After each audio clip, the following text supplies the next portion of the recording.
கர்ப்பிணி பெண்களும் தடுப்பூசி போட்டுக்கணுமா? கட்டாயம் போட்டுக்கணும். கர்ப்பமாகி 12 வாரத்துக்குள்ள டிடி தடுப்பூசி போட்டுக்கணும். அதுவே முதல் குழந்தை மற்றும் 2வது குழந்தை பிறந்து 3 வருஷம் ஆகியிருந்தா முதல் டிடி தடுப்பூசி போட்டுக்கிட்டு 4 வாரங்களுக்கு அப்புறம் 2வது டிடி தடுப்பூசி போட்டுக்கணும். அதுதான் கர்ப்ப காலத்துல தாய்க்கும் சேய்க்கும் ரணஜனி நோயில இருந்து பாதுகாப்பு தரும்.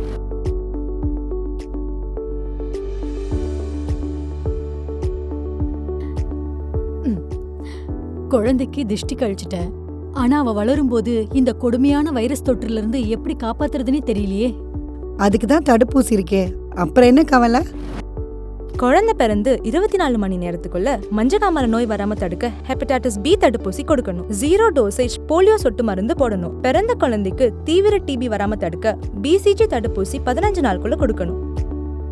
6வது வாரம் குழந்தைக்கு தொண்டை அடைப்பான், கக்குவான் இருமல், டெட்டனஸ், ஹெப்படைட்டிஸ், ஹீமோஃபிலஸ், இன்ஃபுளுயன்சா ஆகிய 5 கடுமையான நோயிலிருந்து பாதுகாக்கும் பென்டாவேலண்ட் 5 தடுப்பூசி மற்றும் போலியோ சொட்டு மருந்து முதல் தவணை கொடுக்கப்பட வேண்டும்.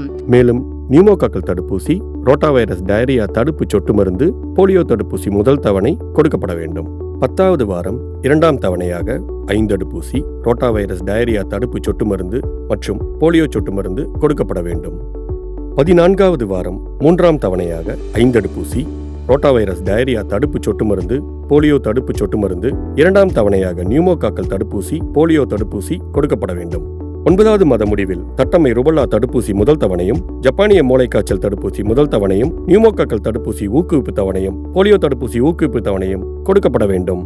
16லிருந்து 24வது மாதத்திற்குள் தட்டம்மை ருபல்லா தடுப்பூசி 2ஆம் தவணையும், ஜப்பானிய மூளைக்காய்ச்சல் தடுப்பூசி 2ஆம் தவணையும், போலியோ சொட்டு மருந்து ஊக்குவிப்பு தவணையும், முத்தடுப்பூசி முதல் தவணையும் கொடுக்கப்பட வேண்டும்.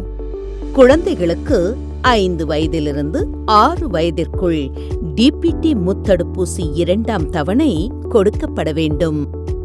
10 மற்றும் 16 வயதில் டிடி தடுப்பூசி 2 தவணைகள் கொடுக்கப்பட வேண்டும். மேலும் விவரங்களுக்கு அரசு ஆரம்ப சுகாதார நிலையம், துணை சுகாதார நிலையங்களை அணுகவும். உங்கள் செய்தி மக்கள் தொடர்பு துறை.